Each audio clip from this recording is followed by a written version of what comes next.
Moi kaikille! Tänään aiheena on miksi ihmiset pitäisi ostaa polkupyörä. Mielestäni on täydellistä ja ihanaa ajaa pyörällä päivittäin.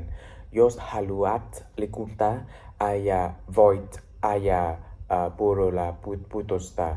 On mukavaa, että minulla tulee hiki, sitten koko stressiä on pois ja pyöräily parantaa mielialani.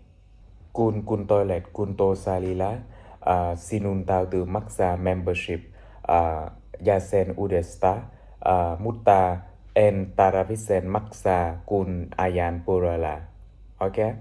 Jos ei ole rikas, ei se haittaa. Kaikki voivat ostaa pyörän, koska se on todella halpaa.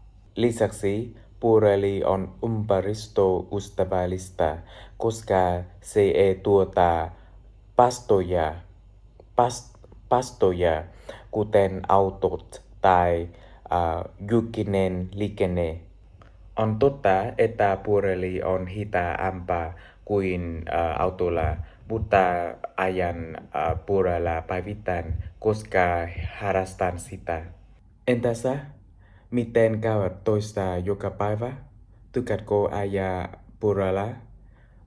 Kerro minulle.